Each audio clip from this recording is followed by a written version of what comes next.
जबकि हमारे बहन जी के शासनकाल में नियुक्ति हुई है, तो बहुत अच्छी तरीके से ठोक मजबूती संविधान बनाते हुए जो बहन जी के द्वारा नियुक्ति हुई है।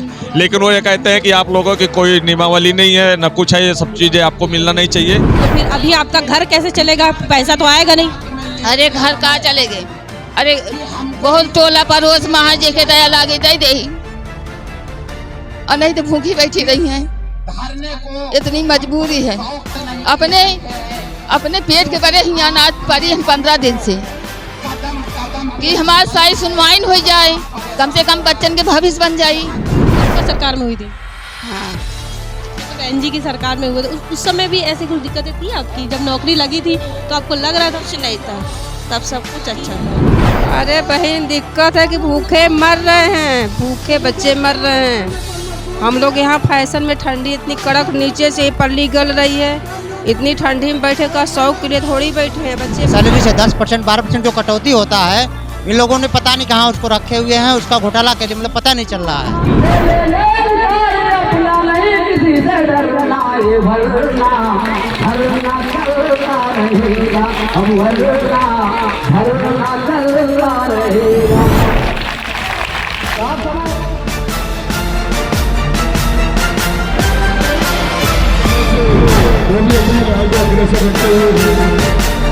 अम्बेडकर क्षेत्र से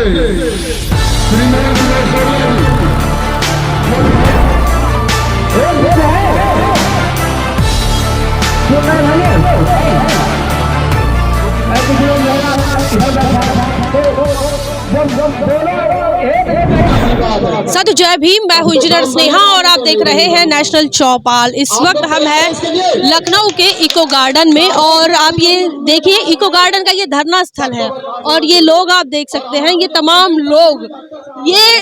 लोग स्मारक के कर्मचारी हैं। ये महिलाएं स्मारक समिति की, स्मारकों की कर्मचारियां हैं। वो तमाम स्मारक पार्क जो बहुजन समाज पार्टी ने अपने शासनकाल में बनाए थे, उस स्मारक पार्कों के ये तमाम कर्मचारी हैं और इन कर्मचारियों की अपनी मांगे हैं। लगातार ये अपनी मांगों को लेकर आंदोलन कर रहे हैं और आज इनका 16वां दिन है। तो लगातार 15 दिन इनके हो चुके हैं और आप ये देख सकते हैं इनकी ये जो मांगे हैं वो इन्होंने यहाँ पर लिखी हुई हैं। तो आप ये देखिए, ये इनका ये कहना, सबसे बड़ा आरोप ये लगा रहे हैं, ये बड़ा आरोप सिस्टम पर लगा रहे हैं। इनका कहना है कि सीपीएफ के इनके 800 करोड़ रुपए का घोटाला हो गया है और ये पैसा ये कर्मचारियों का पैसा है, लेकिन ये कर्मचारियों का जो पैसा है ये भ्रष्टाचार की भेंट चढ़ गया। वहीं आप ये देखिए तो ये अनिश्चितकालीन धरना इनका लगातार चल रहा है और ये इनकी जो मांगे हैं, ये 1 से लेकर 12 तक इनकी ये मांगे हैं।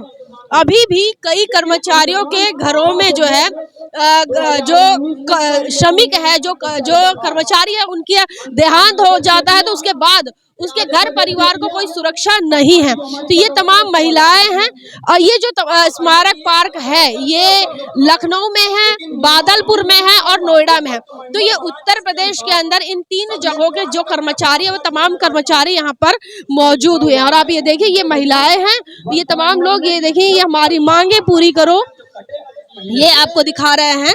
आप ये देखिए कि तत्काल सीपीएफ खाते खोले जाए।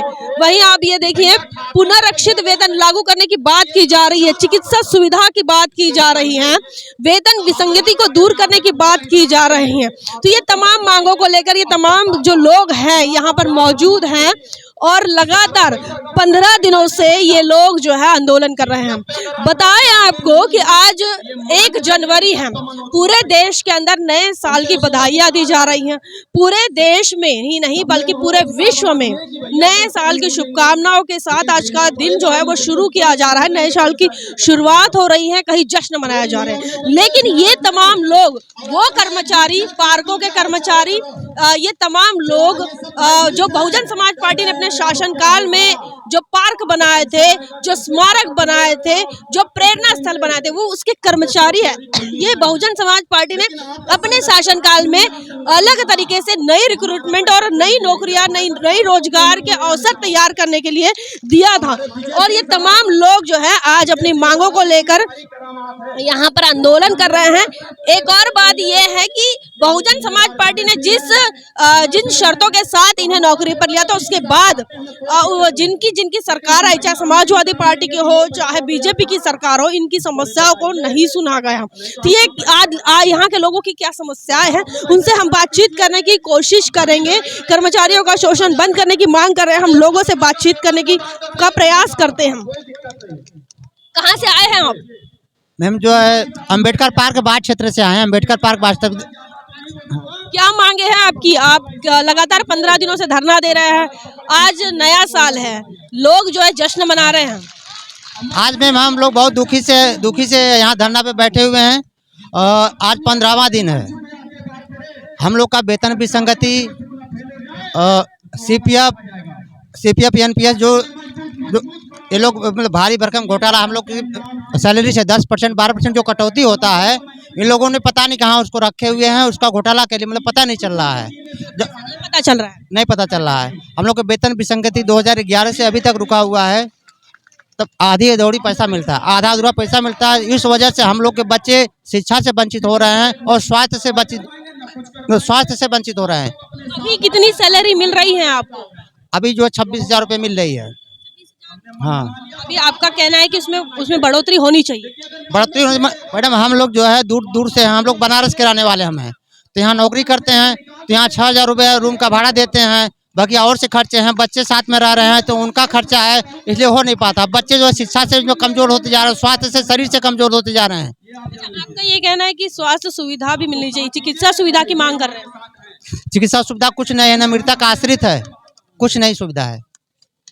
और भी लोगों से बातचीत करेंगे कि आखिर इनकी जो दिक्कतें हैं, क्योंकि लगातार आप देख रहे हैं जिन कर्मचारियों का देहांत हो गया है उसके बाद उनके परिवारों के लिए कोई सुरक्षित व्यवस्था नहीं है। उन कर्मचारियों के बाद जो है उनके घर के लोगों को नौकरी भी नहीं मिल रही है।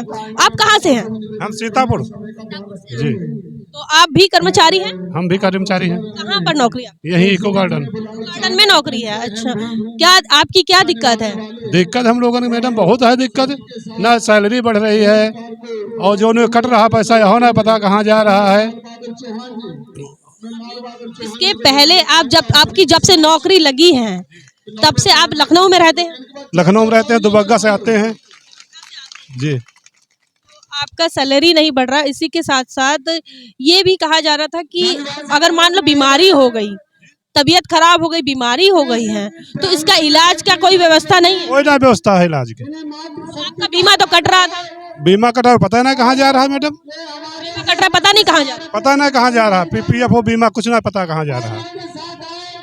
देखिए इनका LIC का बीमा भी जो है वो लगातार इनके पेमेंट से कट रहा था, लेकिन वो कहाँ जमा हो रहा है अब तक पता नहीं चल रहा है। तो ये बड़ी भ्रष्टाचार की जो भेंट है वो इनके सैलरी का एक अमाउंट जो इनके जिंदगी के सुरक्षा के लिए रखा गया था या काट रहे थी सरकार, लेकिन वो पता नहीं चल रहा है कहाँ चला गया। तो ये भी एक बड़ा मामला है इन कर्मचारियों का। लोगों से बातचीत करेंगे आगे। यहाँ पर महिलाएं हैं, उनसे बातचीत करेंगे। कहाँ से आई हैं आप? रमाबाई से। आपके वही नौकरी है? हाँ वही है। अभी रहती कहाँ है? उधर ही आसपास रहते हैं, रूम किराए के लेके रह रहे हैं। क्या आपकी जो मांगे हैं उस मांगों को लेकर आपको सही में दिक्कत है या नहीं है? अरे बहन, दिक्कत है कि भूखे मर रहे हैं, भूखे बच्चे मर रहे हैं। हम लोग यहाँ फैशन में ठंडी इतनी कड़क, नीचे से पल्ली गल रही है, इतनी ठंडी में बैठे का शौक के लिए थोड़ी बैठे हैं। बच्चे भूखे मर रहे हैं, सैलरी नहीं है। 25,000 में राजधानी जैसे लखनऊ में कोई बच्चों को पढ़ा सकता है, खा सकता है? 25,000 में आप ही बताइए। तो 15वां दिन है आज, न कोई सुनने वाला आया न कोई देखने वाला आया। कुछ नहीं हो पाएगा। 25,000 में कुछ नहीं हो पाएगा। और क्या, मृतक आश्रित भी नहीं है लोग, पर सब परेशान हैं। बताओ, नौकरी नहीं है, इसमें कुछ भी नहीं है। बहुत परेशान है सभी कर्मचारी भाई, बहुत ज्यादा लोग आए हैं। कहाँ से आए? मला यहाँ का रहने वाले होते तो ये होता कि चला 4-5 हज़ार जो किराया बच रहा उससे तो अपना खर्चा निकाल लेता। आप कहाँ की रहने वाली? हम लोग तो उधर बनारस साइड के हैं। कोई कहाँ का है, कोई कहाँ का है, एक जगह का तो कोई है नहीं। तो ये अभी आपके घर परिवार में क्या स्थिति है? क्योंकि आप तो 15 दिन से यहाँ हैं, तो फिर 15 दिन से बच्चे भूखे मर रहे हैं। और क्या स्थिति है? सैलरी भी सुनने में आ रहा, होल्ड हो रही, बहुत सी वेतन भी नहीं आएगा इस महीने में। स्कूल से वो टीचरें भगा दी बच्चों को फीस के का वेतन नहीं आएगा। नहीं। हाँ, होल्ड हो गई सैलरी कि तुम लोग धरना दो, सैलरी नहीं मिलेगी अब। ये अधिकारियों ने इनका पेमेंट भी वापस कर दिया, तो इस महीने का इनको पेमेंट नहीं आएगा। ये भी एक बात है कि जो प्रशासन है वो इनको कोऑपरेट नहीं कर रहा है, और इनकी बात सुनने के लिए भी कोई नहीं आ रहा है। आप कहाँ से हैं? मुरादाबाद, जिला मुरादाबाद से। आपकी नौकरी कहाँ है? नौकरी रमाबाई में करते हैं, रमाबाई।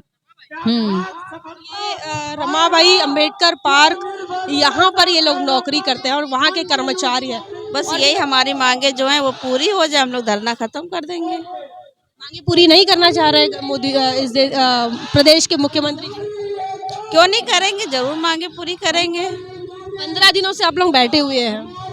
अरे कोई चीज पाने के लिए कुछ तो टाइम लगता ही है ना, शायद धीरे से हो लेकिन होएगी। क्या मांगे हैं, कुछ बता पाएंगे? एक दो मांगे।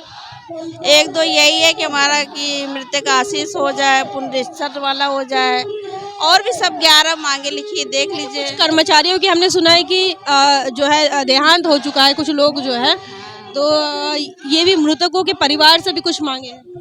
बस उनको नौकरी मिल जाए, उनके घर में भी कोई कमाने खाने वाला हो जाए, उनका भी घर चलने लगे, ये तो सबसे ज्यादा जरूरी है। मान लो जैसे अभी आपकी नौकरी है, तो आपके बाद आपके परिवार के लोगों को नहीं मिलेगी। अगर आप नौकरी पर रहती है और उसके बाद अगर आपको कुछ हो जाए, तो मेरी तो यही इच्छा है कि ये जो हम लोगों का मृतक आशीष वाला ये जरूर हो, क्योंकि मेरे घर में भी केवल मैं कमाने वाली हूँ। मेरे घर में मेरे हस्बैंड प्राइवेट जॉब करते हैं, तो हम चाहते हैं कि ये लग जाए कि हम जैसे हमको कुछ होता है तो हमारे बच्चों को नौकरी मिल जाएगी। कैसी हुई थी आपकी रिक्रूटमेंट, कैसी हुई थी, आपको कैसे मिली थी नौकरी?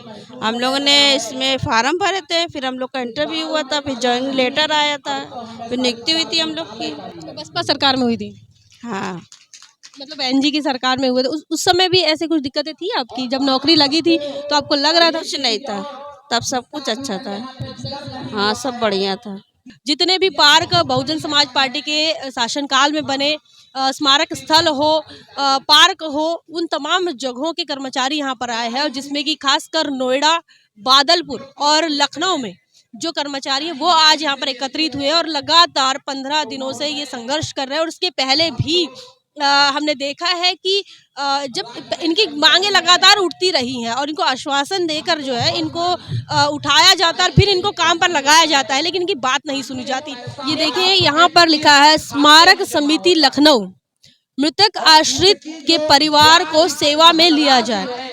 देखिए, राज्य सरकार की नौकरी हो या केंद्र सरकार की नौकरी हो, इन नौकरियों में आपको ये बताएं कि आपके जीवन को सुरक्षित किया जाता है और उसके आपके जाने के बाद आपके परिवार के जीवन को भी सुरक्षित करने का जो जिम्मा है वो सरकार का होता है। चाहे वो केंद्र सरकार की नौकरियां हो चाहे राज्य सरकार की, ये उस प्रशासन का जिम्मा होता है कि उनके घर परिवार के लोग जिन्होंने इनको सेवा दी है, उन घर परिवार के लोगों का जीवन सुरक्षित हो। यही चीज जो है वो आज स्मारक समिति के लोग चाह रहे हैं। स्मारक समिति के लोगों का ये कहना है कि हमने इतने साल यहाँ सेवा दी है, उसके बाद अगर हमें कुछ हो जाता है तो हमारे बाल बच्चों का, हमारे बीवी बच्चों का क्या होगा, हमारे माँ बाप का क्या होगा। ये बड़ी समस्या यहाँ पर देखने को मिल रही है। आप जिनके हाथों में ये है उनसे बातचीत करेंगे। इनके परिवार से एक कर्मचारी का देहांत हो जाता है और उसके बाद उनके परिवार के लोगों को जो है नौकरियां नहीं मिलती। उनसे बात करेंगे क्या दिक्कतें हैं। हमारा नाम सुशीला है, हरिराम के पत्नी सुशीला। आपके पति नौकरी में थे? हाँ, हमारी पत्नी, हाँ, इस बार हो चुके हैं, तीसरा साल लगा है, 2 साल हो गए, अभी तक कोनो सुनवाई नहीं हुई। नहीं, हमारे पास 3 बेटियों हैं। घर परिवार में कौन कौन है?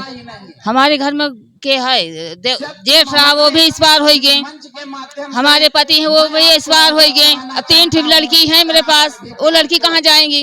उनकी पढ़ाई भी छोड़ा दिया, पढ़ाई छोड़ा के अब 15 दिन से हम यहाँ लखनऊ में बैठी हैं। बिटिया गांव में है, आन के मजदूरी करी थी, सारा दिन मजदूरी करब तो शाम का भोजन होत है। आपके पति का देहांत कब हुआ? 3 साल पहले हुआ। हाँ, तीसरा साल लगा है। उसके बाद अब आप चाहती है कि या तो आपको नौकरी मिले या तो आपके पति को? बिटिया का मिले, बड़ी वाली बिटिया का। हाँ, कितनी बड़ी है? 21 साल की। क्या हुआ था आपके पति को? अरे वो कोरोना काल में एक्सपायर हो गए हैं। हाँ, कोरोना जब खूब जोरान रहा तो वही में एक्सपायर भाए हैं, तीसरा लगा है। कहाँ के रहने वाले? जिला रायबरेली, गांव खथियारा। हाँ, आने में कब से आ रही हैं? 15 दिन हो गई। 8 हाँ 15 जैसे तो और भी लोग होंगे जिनके घर के जो कर्मचारी नहीं है, तीनों रही कल घर गई। अब यहाँ भाई शहर आए, यहाँ कहाँ से खिलाएंगे? धरगन्ना में आए हैं तो बिटिया कहाँ भाई 1 दिन 2 दिन रुका।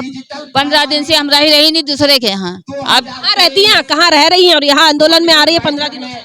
अरे हम रही नहीं, मतलब जेठानी के लड़का के पास, दूसरे के पास रही नहीं तो बिटियन का तो घर भेज दी ना।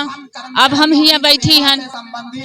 अरे कि मोदी योगी हमरो को सुनाए का। आपकी क्या मांग है? हमारी मांग है कि हमारे बेटियों को हम यहाँ काम दिया जाए। हाँ, कोई से काम मिले, हमको सर्विस मिले, तब तो हम बिटियन का हिल्ला लगा पाएंगे, नहीं बिटियन के भविष्य कैसे बनाएंगे।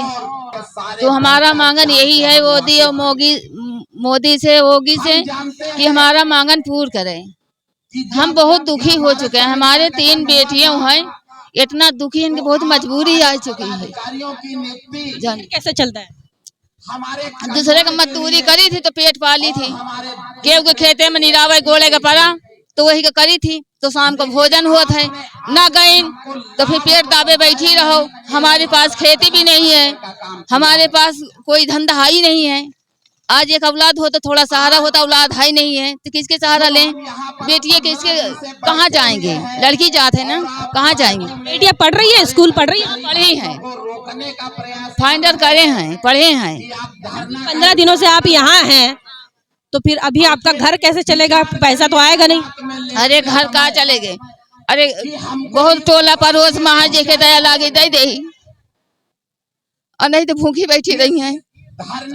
इतनी मजबूरी है, अपने पेट के बड़े ही अनाज पड़ी हैं 15 दिन से कि हमारी सही सुनवाई हो जाए, कम से कम बच्चन के भविष्य बन जाए। अगर सुन ले थी तो भविष्य बन जाए, तीनों बिटियन के हमारे भविष्य सुधर जाए।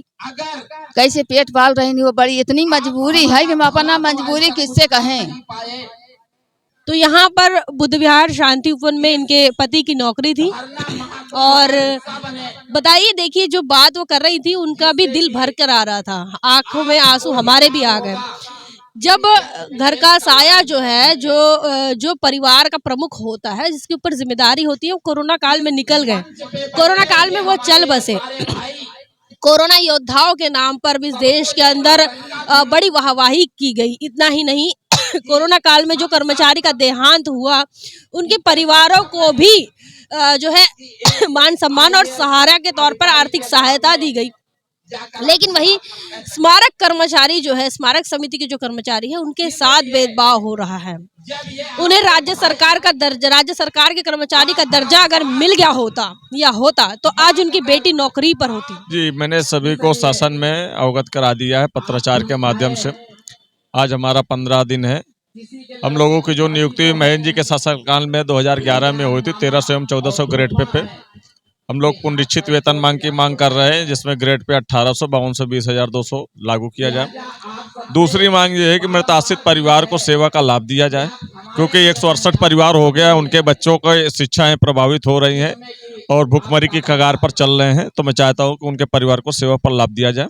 तीसरी मांग ये है हमारा कि जो CPF का खाता है, नियुक्ति वर्ष 2011 से 10% की निरंतर कटौती की जा रही है, लेकिन अभी तक 13 साल होने जा रहे हैं, हम लोगों के खाते नहीं खोले गए और ये पैसा लगभग 700-800 करोड़ रुपया हो चुका है।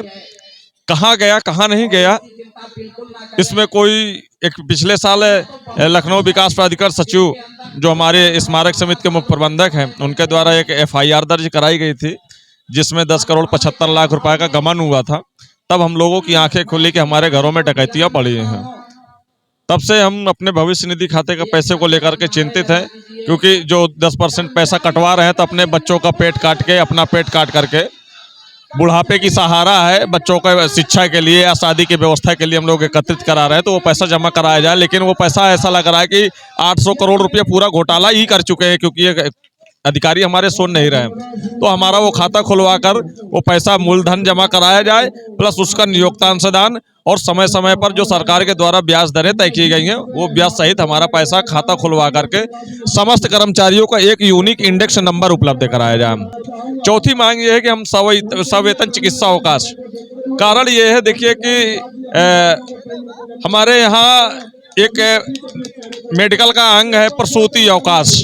प्रसूति अवकाश तो दिया जा रहा है, लेकिन वेतन चिकित्सा अवकाश नहीं दिया जा रहा। तो हम चाहते हैं कि सवेतन चिकित्सा अवकाश हम लोगों को दिया जाए, जिससे कर्मचारी गंभीर बीमारियों से जब ग्रसित हो जाता है तो उस कंडीशन में CL या EL जैसे अवकाश नहीं होते उनके पास, तो उस कंडीशन में कर्मचारी घर में इलाज करा रहा होता है तो विभाग के द्वारा वेतन भी बाधित हो जाता है, और वेतन बाधित होने के कारण सही से वो इलाज नहीं करा पाता, जिसकी वजह से वो निपट जाता है, ख़त्म हो जाता है, उसका परिवार रोड पे आ जाता है। तो हम चाहते हैं कि सुचारू पूर्वक इलाज भी हो और हमारा कर्मचारी वापस पुनः विभाग में आकर के सेवा प्रदान कर सके, इसलिए सवेतन चिकित्सा अवकाश भी हमको दिया जाए। अभी आपको जो है आप 15 दिनों से यहाँ पर हैं, शासन की तरफ से, प्रशासन की तरफ से कोई पहल हुई है?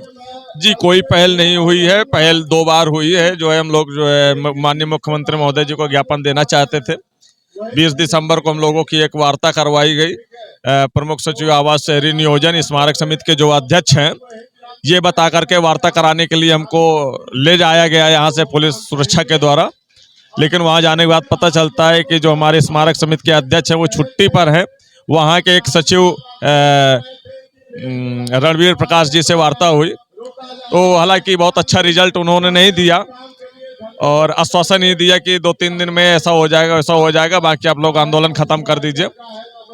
हम लोग उनके 2-3 दिन का इंतज़ार करते रहे, 1 हफ्ते। फिर उसके बाद हम लोगों ने 27 दिसंबर का ऐलान किया कि भाई हम 27 दिसंबर को माननीय मुख्यमंत्री महोदय जी को ज्ञापन सौंपेंगे। तो 26 दिसंबर को हम लोगों को वार्ता के लिए ले गए ये लोग, जिसमें उपस्थित हमारे लखनऊ विकास प्राधिकरण सचिव स्मारक समिति के जो मुख्य प्रबंधक महोदय हैं वो उपस्थित रहे, प्रबंधक प्रशासन डॉक्टर आशीष कुमार जी उपस्थित रहे, और रणविजय सर फिर से प्रमुख सचिव आवास शहरी नियोजन से ही वार्ता कराने के लिए लेकर के गए। लेकिन वार्ता हुई हमारी फिर सचिव से, रणवीर प्रकाश जी से। उन्होंने बात नहीं की? जी, उनके पास गए तो उन्होंने कहा ये सब चीज़ें आपको मिलनी नहीं चाहिए और इनका नाम नोट करिए। प्रमुख जो मुख्य प्रबंधक महोदय हैं, हमारा नाम नोट करवाया गया। बोले इनके लोगों के खिलाफ जो है FIR दर्ज करिए और FIR दर्ज करिए, इनको सस्पेंड करिए, बर्खास्त करिए और जेल भेजिए FIR दर्ज करा के। ये लोग ऐसे नहीं। कहाँ के कर्मचारी हैं? हम लोग स्मारक समिति के कर्मचारी हैं, जबकि हमारे बहन जी के शासनकाल में नियुक्ति हुई है, तो बहुत अच्छी तरीके से ठोक मजबूती संविधान बनाते हुए जो बहन जी के द्वारा नियुक्ति हुई है। लेकिन वो ये कहते हैं कि आप लोगों की कोई नियमावली नहीं है, न कुछ है, ये सब चीज़ें आपको मिलना नहीं चाहिए। ये अलग से रिक्रूटमेंट निकाली गई थी, अलग से रोजगार के अवसर दिए गए थे बसपा शासनकाल में। उसके बाद सरकार का ये काम था कि आपको राज्य सरकार में शामिल किया जाए। जी जी जी जी, देखिए, जबकि हमारी नियमावली में ये है कि राज्य सरकार के जो जारी होते हैं शासनादेश, उसको अंगीकृत करते हुए स्मारक समिति के समस्त कर्मचारी व अधिकारियों को दें होंगे। ठीक है, जिस प्रकार से ये DA और इंक्रीमेंट जब बढ़ोतरी होती है, DA का शासनादेश आता है सरकार का, राज्य सरकार का कर्मचारियों के लिए, वो राज्य सरकार के DA को अंगीकृत करते हुए कर्मचारियों को DA का लाभ दिया जाता है। लेकिन और जो लाभ होते हैं उनको नहीं दिया जाता है। जबकि अभी एक शासनादेश जारी हुआ था जो अभी DA बढ़ा, उसी में समस्त राज्य सरकार के कर्मचारी हैं, उनको बोनस, दीपावली में बोनस के लिए भी एक ही प्रति में था। उसमें यह कहीं नहीं स्पष्ट था कि स्मारक समिति को बोनस नहीं दिया जाएगा, बाकी राज्य कर्मचारियों को दिया जाएगा। उसी में DA का भी आदेश था और बोनस के लिए भी था। लेकिन DA को फॉलो कर दिया, बोनस को फॉलो नहीं। नहीं, ये सोचने का विषय है। तो उसी आदेश में अभी देखिए मैं 12 साल से हमारे 1400 ये स्मारक समिति के जो कर्मचारी है उन पर एक आरोप ये भी लगता है कि इन लोगों को नौकरी तो मिली, लेकिन ये लोग जो है रखरखाव का ध्यान नहीं देते हैं। जो स्मारकों की जो स्थिति है वो सही नहीं है, तो सरकार इसका भी जिम्मा जो है वो कर्मचारियों पर दे रहा है। देखिए मैं बता दूं आपको, कर्मचारी अपने पूर्ण दायित्वों का निर्वहन कर रहा है, लेकिन मैं ये बताना चाहूँगा कि 90 पदों पर सृजित हुए हैं, लेकिन विभाग के द्वारा कोई इंस्ट्रूमेंट उनको उपलब्ध नहीं कराए जाते हैं। इंस्ट्रूमेंट जैसे वो सिविल मिस्त्री है तो उसको उसके जो औजार होते हैं वो नहीं उपलब्ध कराए जाते, या बेलदार है उसको वो नहीं उपलब्ध कराए जाते।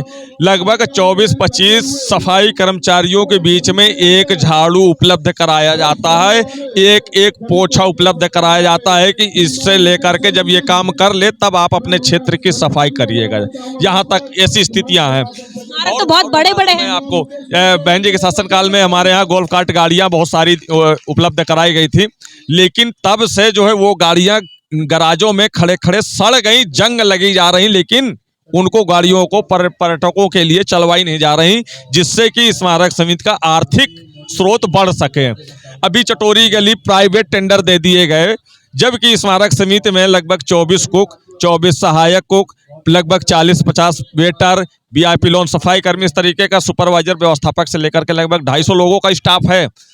यदि चटोरी गली की जितनी शॉप है ये यहाँ के स्टाफ को चलाने के लिए आवंटित की जाए या दी जाए, मतलब सरकार के द्वारा, तो उससे स्मारक समिति का आर्थिक स्रोत बढ़ेगा।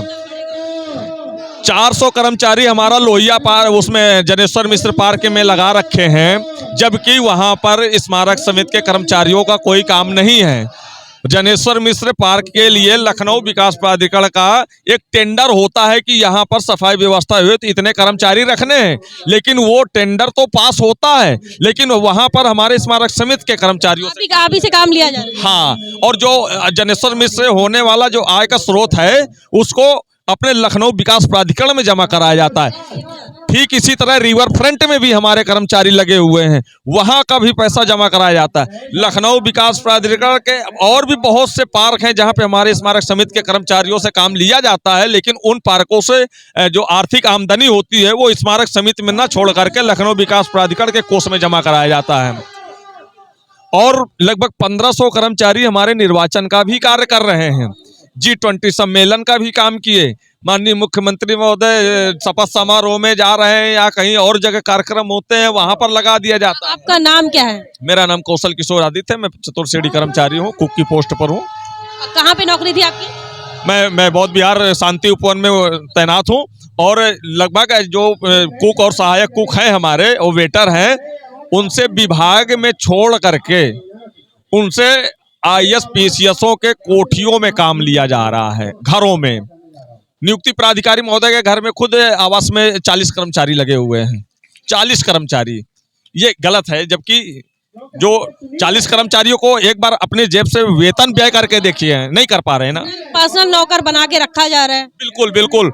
और तो और उन लोगों को तो इतना टॉर्चर करके रखा जाता है, कैमरे की निगरानी में रखा जाता है कि कहीं एक कुक या सहायक कुक वेटर एक बिस्किट ना खा ले, मतलब एक बिस्किट भी नहीं खा सकता है, और काम उनसे बराबर लेना है, उनके हाथों का बनाया हुआ खाना। ये नहीं लगता आपको कि आप बसपा शासन काल में आपकी नौकरियां लगी हैं, इसी वजह से आपको इग्नोर किया जा रहा है? ये कहीं आपको लगा, कभी ये वाला पॉइंट देखा आपने? नहीं, इग्नोर तो ऐसा तो कुछ प्रतीत भी होता है, क्योंकि स्मारक कर्मचारियों की नियुक्ति जो बहन जी के शासनकाल में हुई है, शायद खामियाजा उसी का हम लोगों को भुगतना पड़ रहा है। क्योंकि हम लोगों ने 2014 में 10-90 चौराहा जब बहुत बड़ा आंदोलन किए हैं, पूरा लखनऊ यातायात प्रभावित हुआ था, तब जाकर के हमारा DA और इंक्रीमेंट लगा था। उसके लिए भी हम लोगों ने संघर्ष किया। नहीं, हमारी नियुक्ति 1400 ग्रेड पे 8,661 रुपया हमको वेतन मिलता था, और 1300 ग्रेड पे को 8,461 रुपया वेतन मिलता था। आज अगर हम लोगों ने 10-90 चौराहा आंदोलन किए, तब जाकर के आज DA इंक्रीमेंट की बदौलत हम लोग 25,000 के लगभग वेतन पा चुके हैं, अल्प वेतन भोगी हैं। और इस बार वर्ष हम लोगों को जो मूल वेतन था 4440 7440 का, ग्रेड पे 1400 का, इंक्रीमेंट भी बाधित कर दिया गया। जो वेतन वृद्धि हम लोग लगवाए थे संघर्ष करके, उसको भी बाधित कर दिया है। और 2024 की जुलाई में जो 1300 ग्रेड पे के कर्मचारी हैं, उनका भी वेतन वृद्धि बाधित कर देंगे ये लोग। वो 2008 का शासनादेश का हवाला देते हुए कि इनका मूल वेतन से वेतन वृद्धि का जो पैसा है वो प्लस हो गया है, इसलिए जो है इन लोगों को वेतन वृद्धि रोक दी जाए। 2010 में पुनरीक्षित वेतनमान का आदेश हुआ, उसको नहीं मान रहे हैं। जब कोई कर्मचारी को नुकसान होता है तो सरकार के द्वारा जो आदेश निर्गत किए जाते हैं, उन आदेशों का हवाला देते हुए तुरंत जो है कर्मचारी पर कार्रवाइयां होती हैं, लेकिन लाभ के लिए उन आदेशों को फॉलो नहीं किया जाता है। तो यहाँ पर हम बात कर रहे थे आंदोलनकारियों से, और खासकर अभी इस आंदोलन के जो कर्ता धर्ता है उनसे बातचीत हम कर रहे थे। क्या बात रह गई? देखिए, हम आज 15 दिन हो गए हम लोगों को, अभी तक कोई उच्च अधिकारी हम लोगों के बीच नहीं आए, ना हमारी मांगों पर कोई विचार करके कोई शासनादेश निर्गत किए गए हैं। यदि 3 जनवरी तक हम लोगों का मांगों पर जो है निर्णय नहीं आते हैं, आदेश निर्गत नहीं होते हैं, तो हम 4 जनवरी को माननीय मुख्यमंत्री महोदय जी को आवास पर उनके ज्ञापन देने जाएंगे, समस्त कर्मचारियों के साथ पैदल केकेसी मार्ग होते हुए अटल चौक माननीय मुख्यमंत्री जी के आवास हम जाएंगे इस बार। तो 3 तारीख का इन्होंने अल्टीमेटम दे दिया है, और 3 तारीख को ये मुख्यमंत्री आवास पर जो है वो लोगों को घेरने जाएंगे। और बता दें कि ये ज्ञापन सौंपना चाह रहे हैं आने वाले 3 तारीख को। यहाँ सारी जानकारी जो है वो हमने लोगों से ली है, सारे मांगों को लेकर भी हमने बातचीत की है। आप कैसे देखते हैं इनकी मांगों को, ये बताइए। चूंकि अगर बहुजन समाज पार्टी ने इन्हें नौकरियां दी हैं तो इनकी समस्या बनी रहनी चाहिए, ये इस देश की सरकारें और इस राज्य की सरकारें चाहती हैं।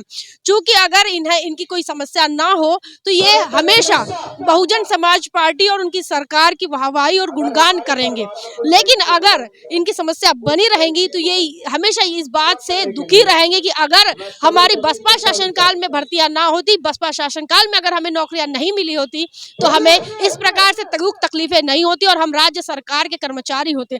तो खासकर इनके साथ जो रवैया अपनाया जा रहा है वो इसीलिए अपनाया जा रहा है क्योंकि इनके रिक्रूटमेंट बसपा ने अपने सरकार में की थी और स्पेशल कर्मचारियों को की भर्ती बसपा ने करवाई थी, और इसीलिए इनको राज्य सरकार का दर्जा नहीं दिया जा रहा है।